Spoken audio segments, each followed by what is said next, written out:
안녕하세요, 리입니다. 요즘 제가 어학연수 스토리를 담은 책을 쓰고 있다 보니 아무래도 그때를 많이 회상하게 되더라고요. 아직 3년밖에 안 되었기 때문에 기억이 선명하게 남아있는 편이죠. 그래서 기억이 더 사라지기 전에, 더 희미해지기 전에 글로 남겨보고 싶은 마음에 이렇게 작업을 하고 있습니다. 어학연수 하면 떠오르는 키워드가 굉장히 많아요. 연애, 파티, 문화 차이 등등. 오늘은 그 중에서 언어 장벽을 한번 픽해보고 싶습니다. 어학연수 중 가장 힘들었던 부분 3가지만 꼽아보라 한다면 그중 1, 2위를 다툴 정도로 이 언어 장벽 한계에 부딪힌 순간이 많아요. 보통 미국에서의 언어 장벽이라 한다면 미국인과 나 사이에 영어 때문에 생기는 언어 장벽이라고 생각하기 마련인데 저 같은 경우는 어학원 친구들, 그땐 대부분 유럽 친구들이었어요. 거의 유럽인들이 80%, 80, 90% 됐고 그 밖에 저 남미 그리고 소수의 아시안 친구들. 한국인은 한 명도 없었습니다, 참고로. 한국인이 없었던 점도 제가 나중에 말씀드리겠지만 외로움에 한몫을 했죠. 그래서 그 밖에 대만, 일본인들, 다른 아시안 친구들이 있었는데 한국인은 없었습니다. 어쨌든 제가 어울렸던 친구들은 대부분 유럽, 그 중에서도 프랑스와 이탈리아 친구들이었는데 그 친구들과 저의 미스커뮤니케이션이 상당했습니다. 그래서 이 영어 네이티브가 아닌 사람들끼리 모였을 때 어떤 일이 일어나는지 그 부분을 한번 저의 경험을 빗대서 여러분께 좀 공유를 해드리고 싶고요. 언어 장벽에서 딸려오는 가장 큰 부분이 바로 외로움이죠. 그래서 제가 외로움을 느꼈던 그런 부분들도 좀 더 디테일하게 말씀드리고 싶습니다. 그럼 바로 시작할게요. 제가 미국 가기 전에 바라던 게 하나 있었습니다. 바로 어학원에 한국인이 적었으면 좋겠다. 그 머나먼 타지까지 가서 한국어만 늘어오는 그런 상황은 누구나 다 면하고 싶잖아요. 저도 마찬가지였습니다. 그런 바람을 갖고 가는데 말하는 대로인가?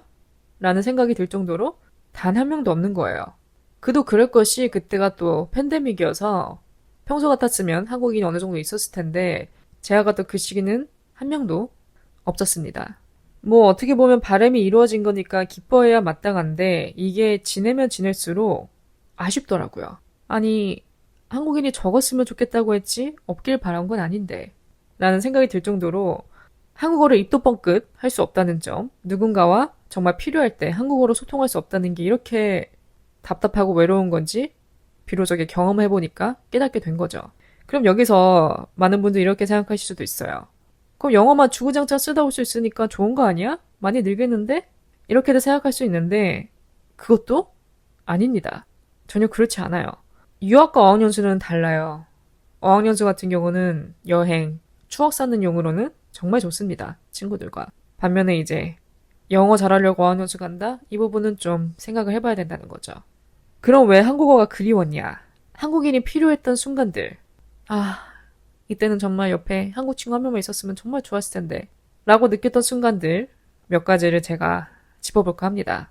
첫 번째, 가십을 떨 만한 사람이 한 명 정도는 있어야 됩니다. 특히 미국 자체가 처음이고 이런 어학연수 이런 모든 경험이 다 처음이니까 신기한 거 투성이죠. 살면서 그렇게 많은 외국인들한테 둘러싸여보는 것도 처음이고 이런 걸 이제 그때그때 이렇게 얘기 나눌 만한 친구가 없는 거예요. 양쪽 다 한국인 입장에서 그런 이야기를 나눌 수 있는 사람이 없다는 게 답답하더라고요. 그리고 또 가십이라 한다면 이 학교 생활 중 생기는 일 이런 것들을 허심탄회하게 털어놓을 수 있는 그런 상황이 생기게 되고 그런 사람이 필요해집니다. 예를 들어 같은 클래스에 있는 어떤 학생이 굉장히 거슬리는 행동을 해요. 마음에 안 드는 행동을 합니다. 그 친구와 나와는 상극이에요. 그래서 수업 끝나고 나서 친구한테 달려가서 야, 우리 반에 이런 애가 있는데 난 걔랑 이런저런 부분이 너무 안 맞는 것 같아. 걔 수업 태도도 마음에 안 들고 이런 것도 마음에 안 들어. 이렇게 좀 알죠? 가십을 떨 만한 친구 한 명이 필요해져요. 또 하물며 새로운 클래스에 갔는데 눈에 꽂힌 애가 생긴 거죠. 그럼 이런 얘기도 수업 끝나고 가서 있었던 일들을 터놓으면서 대화 나눌 수 있는 그런 한 명이 간절해지는 순간이 있더라고요. 그럼 외국인 친구들과 하면 되지 않나. 이게 관점이 다르니까 공감을 기대하기가 힘들죠. 외국인한테는. 저의 이 한국인 시선에서 보는 외국인들에 관한 그런 이미지들을 같은 국적의 외국인들한테 터놓는 것과 한국인한테 터놓는 건 다르죠. 저한테는 그런 것들이 되게 신기하게 다가오는데 그 사람들한테는 일상적인 거니까. 그러니까 공감을 이끌어낼 수 있는 그런 접점이 없는 거죠. 그래서 그런 크고 작은 일이 생길 때마다 굳이 머리에서 이렇게 영어를 한번 거르지 않고 바로 다이렉트로 한국어로 꽂을 수 있는 그런 친구가 없다는 게 좀 아쉬웠습니다, 저는. 두 번째는 이제 어학원에 다니다 보면 이런저런 공지사항, 변경사항들이 많이 생겨요. 특히 그때는 또 말씀드렸다시피 코로나 시기라서 한 번에 락다운 된 적이 있었어요. 대면 수업이 다 중단되고 다들 이제 기숙사에 어떻게 보면 갇힌 셈이죠. 그러면서 이제 카페테리아 가서 먹던 식사를 그 학교 측에서는 각자 기숙사로 배달시켜주고 그랬죠. 그러니까 이런저런 일들이 터질 때마다 이제 공지사항이 계속 바뀌는데 이런 것도 이제 바로바로 정보를 좀 교환할 수 있는 그런 부분에서도 좀 소통의 장벽이 있더라고요. 그리고 마지막은 여행. 이 여행 갈 때 가장 많이 부딪히는 것 같아요. 어학연수를 가다 보면 이제 친구들끼리 3, 4, 5에 모여서 여행을 많이 갑니다. 주변 도시로. 저 같은 경우는 캘리포니아에 있었으니까 로스앤젤레스도 가고 샌프란도 가고 다 그런 것들을 끼리끼리 모여서 고민하고 계획하고 가야 돼요. 그래서 숙소, 교통편 등등 정말 알아볼 게 많은데 이렇게 계획할 때도 소통이 원활하지 않을 때가 많더라고요. 하물며 한국인끼리도 여행 계획 짤 때 다뤄야 될 부분이 많고 그런 과정에서도 계속 의견이 부딪히고 하는데 외국인들과는 어떻겠어요? 그 친구들과 저의 선호도도 다르고 경제 상황도 다르고 저 같은 경우는 무조건 1인실, 호텔, 5성급 그런 호텔이 아니라 좀 몸을 편하게 하는데 우선으로 맞춘 사람이라 여행 갈 때도 숙소를 가장 중요하게 생각하는 사람인데 일단 그 외국인 친구들 같은 경우는 다 저보다 나이가 어렸고 다 미성년자였어요. 그러니까 이제 용돈이 정해져 있죠. 쓸 수 있는 금액이. 그러다 보니까 그 친구들은 숙소보다는 그냥 먹고 돌아다니고 사진 찍고 그런 데에 좀 더 포커스가 맞춰져 있더라고요. 그런 부분에서도 영어로 소통하고 해야 되는데 제가 이렇게 백날 영어로 내뱉어 봤자 알아듣는 게 달라요. 그러니까 한마디로 제가 이런 생각이 든 적이 있어요. 가끔 내가 벽 보고 얘기하는 것 같다. 차라리 나 혼자 외국인이고 나머지 친구들이 다 미국인이었다면 어떻게 보면 저는 배우는 사람 입장에서 서겠죠. 그런 상황에 있으면 영어가 늘 수밖에 없어요. 그 사람들이 하는 말을 계속 듣고 이 부분 내가 이렇게 말했었는데 틀렸구나. 이렇게 써야겠다. 이렇게 자연스럽게 피드백이 오가는데 양쪽 다 네이티브가 아닌 상황이라면 한쪽만 잘해서는 의미가 없는 거죠. 둘 다 어느 정도 실력이 비슷하거나 잘해야 이게 티키타카가 되는데 그게 안 되니까 필요한 말만 하고 입을 닫게 되더라고요. 그러다 보니까 대화 자체가 좀 짧아지고 깊은 얘기를 좀 못 나누고 정말 필요한 얘기만 영어로 나누게 되는 그런 상황이 생기니까 영어도 안 늘고 소통이 안 돼서 답답하고 벽에 부딪히는 순간이 많았습니다. 그럼 지금부터는 썰타임. 저와 어학원 친구들 사이에서 소통이 오류로 생긴 썰 한두 가지를 좀 풀어보고 싶어요.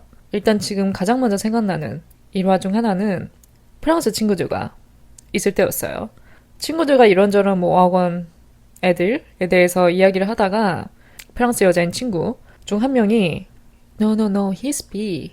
He's B. He's B. He's B 이러는 거예요. 그래서 제가 속으로 B가 무슨 뜻이지? 일단 문맥상 벌을 뜻하는 BEE 이건 아닐 테고 슬랭일 가능성이 높은데 B 이러니까 아무리 들어도 감이 안 오더라고요. 너무 궁금해서 제가 되물었죠. B? What does it even mean? 무슨 뜻이냐고 물어봤어요. 그랬더니 he is bisexual? 보니까 bisexual을 일컫는 말이었어요. 우리도 줄임말 쓰잖아요. 트랜스젠더는 트젠, 바이섹슈얼은 바이 이렇게 얘기하죠. 그래서 저희 같은 경우도 바이섹슈얼을 줄여서 바이라고 얘기하는 것처럼 그 친구도 그게 줄여서 얘기한 거예요. 근데 여기서 문제가 됐던 건 그거죠. 바이섹슈얼의 BI를 바이가 아닌 B라고 발음하는 바람에 제가 못 알아듣는 거예요. 그래서 저는 이것도 되게 궁금해지더라고요. 원래 그 나라 사람들은 그렇게 발음을 하는 건지 아니면 그 친구가 잘못 알고 있었던 건지 그것까지 묻지 않고 그냥 넘어갔습니다. 어쨌든 제가 뭔지 알아냈기 때문에 더 이상 말 안 하고 넘어갔는데 꽤나 놀라웠습니다. 솔직히 전.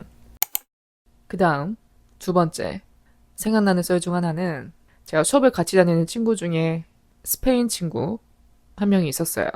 남자아이인데 그 당시 15살이었습니다. 참고로.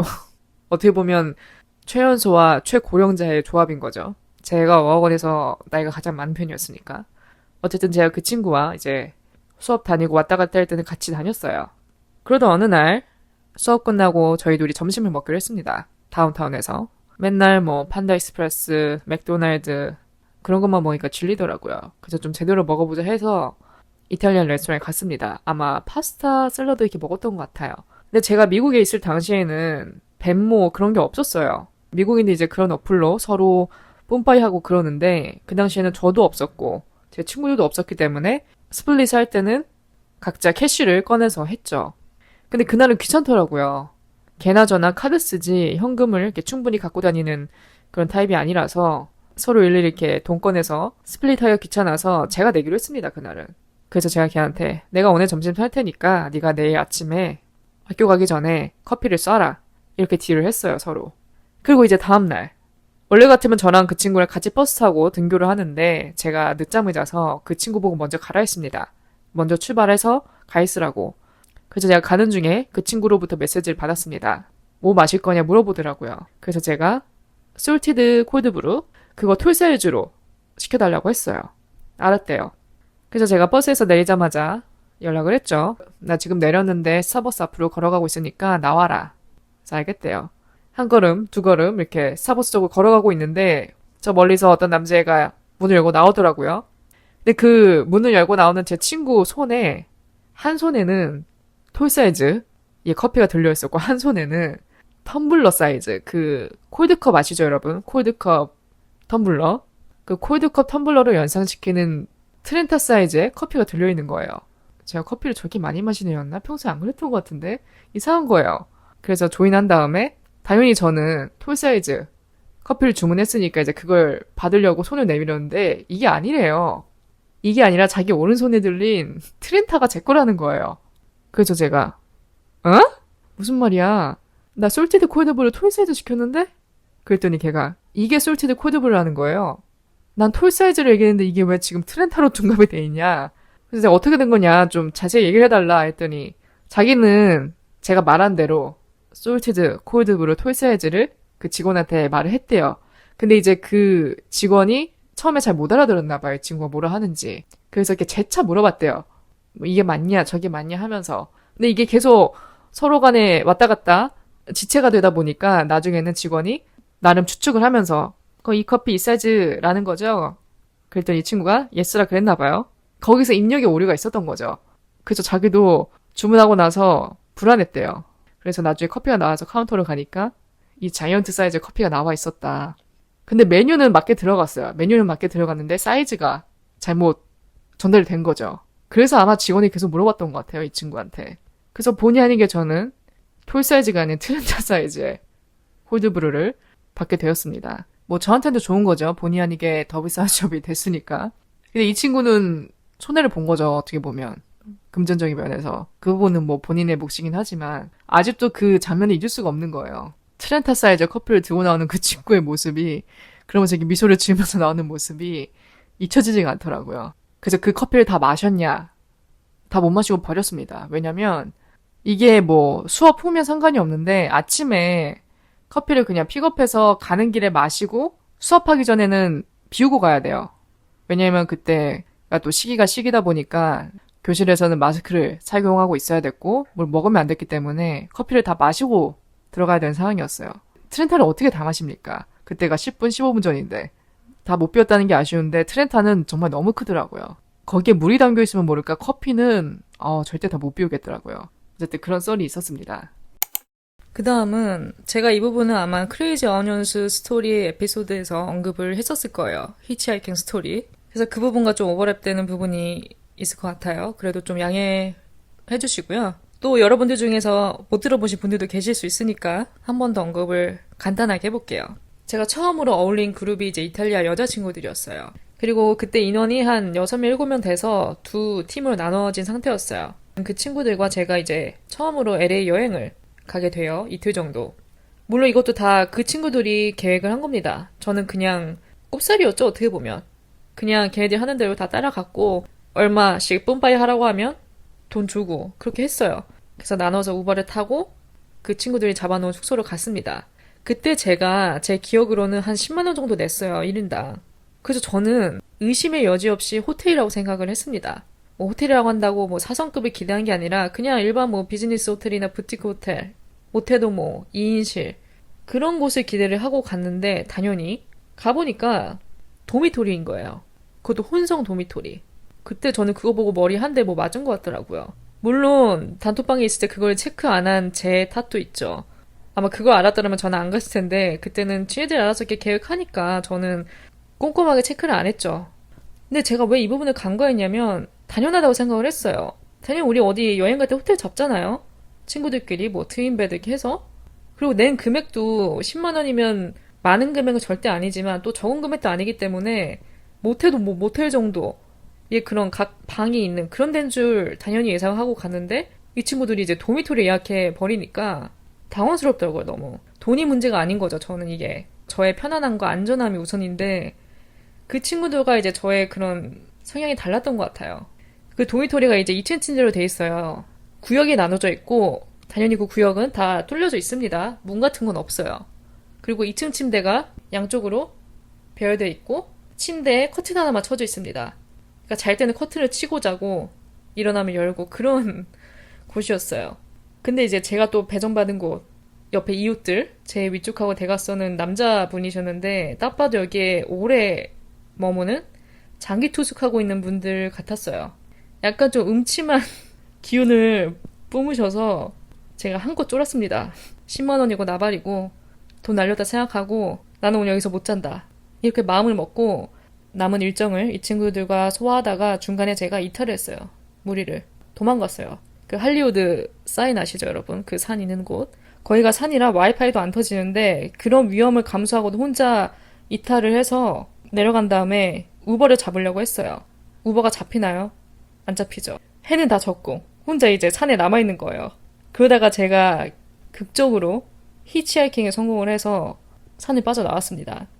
이제 그 풀스토리는 제가 크레이지 어학연수 에피소드에 언급을 했으니까 한번 그 자세한 내막이 궁금하신 분들은 찾아보시면 좋을 것 같아요. 그래서 제가 총 어학원에 지내면서 노는 친구들, 노는 무리를 2번 바꿨어요. 첫 번째가 말씀드렸다시피 이탈리아 친구들, 두 번째가 이제 프랑스 친구들. 이 프랑스 친구들과도 제가 LA를 한 번 더 갔습니다. 이때는 저 포함 4명이라서 짝수이기 때문에 둘둘씩 이렇게 다닐 수 있으니까 그런 부분은 좋았죠. 근데 이제 여기서도 문제는 그거예요. 저 빼고 다 프랑스어를 쓰기 때문에 머릿수부터가 차이가 나니까 제 입지가 어쩔 수 없이 좁아지죠.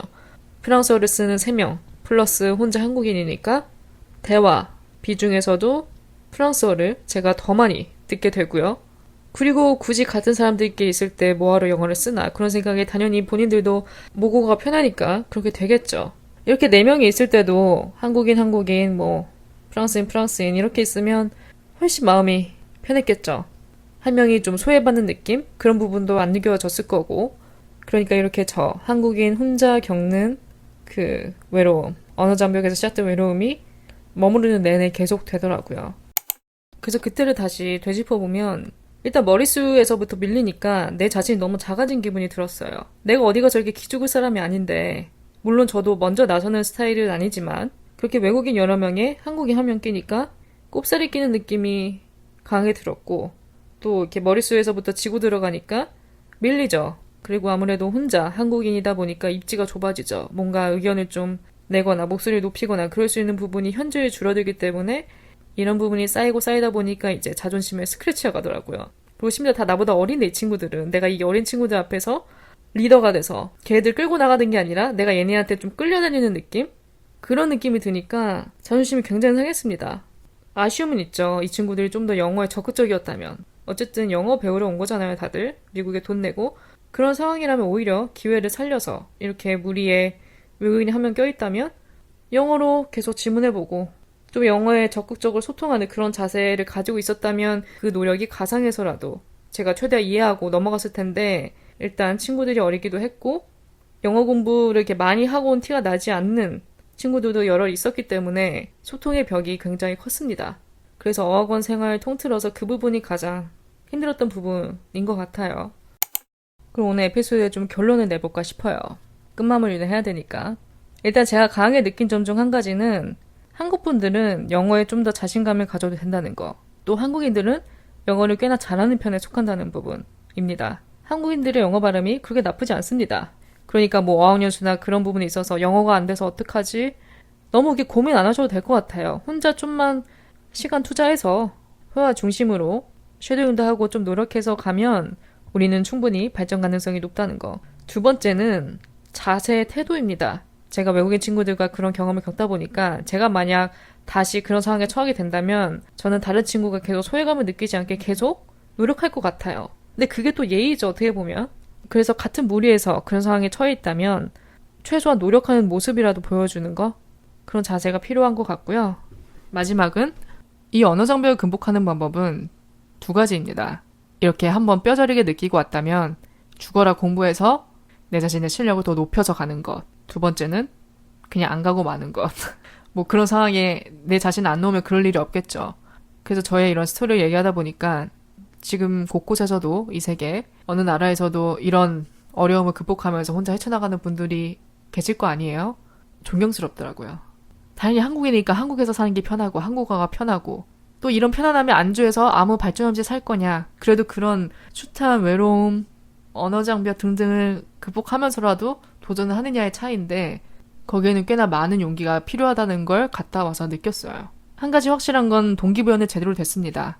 희한하게 거기에 있던 몇 달보다 혼자 이렇게 공부하면서 실력을 더 많이 늘렸기 때문에 뭐 어쨌거나 저쨌거나 영어는 계속 저는 평생 공부할 거고 죽을 때까지 그래도 정복은 못하지만 앞으로 영어권이 아닌 다른 나라를 여행하게 된 순간이 오더라도 저는 좀 그 나라의 언어는 최대한 좀 많이 숙지를 하고 가서 소통에 문제가 덜하게끔 해야만이 내가 그런 외로움을 좀 덜 느끼겠구나 라는 생각이 들었어요. 비록 그런 어려움들이 있었지만 어학연수 자체는 굉장히 저한테 많은 깨달음을 줬기 때문에 절대 후회는 없습니다. 추억이 더 많았어요, 사실. 그때 좀 안 좋고 기분 나쁘고 그랬던 순간도 갔다 오면 다 미화가 되더라고요. 그래서 그 경험 자체에는 후회가 없지만 앞으로 뭐 어학연수 같은 걸 준비하시는 분들이 계시다면 저의 이런 얘기가 좀 참고가 되지 않을까 싶어요. 이런 어려움이 어떻게 보면 현실이니까. 어쨌든 오늘 에피소드 들어주신 모든 분들 진심으로 감사드리고요. 내용이 마음에 드셨다면 별 5개와 리뷰도 남겨주시면 정말 감사하겠습니다. 항상 힘이 되고요. 또 저의 어학연수 스토리가 궁금하신 분들은 저의 브런치 스토리 캘리포니아 로맨스 구독해주시고 글로도 읽으시면 더 재밌게 와닿으실 거예요. 제가 팟캐스트에서 밝히지 못한 수많은 비하인드 스토리가 담길 예정이니까 많은 관심과 사랑 부탁드립니다. 그럼 저는 다음 에피소드로 찾아뵐게요.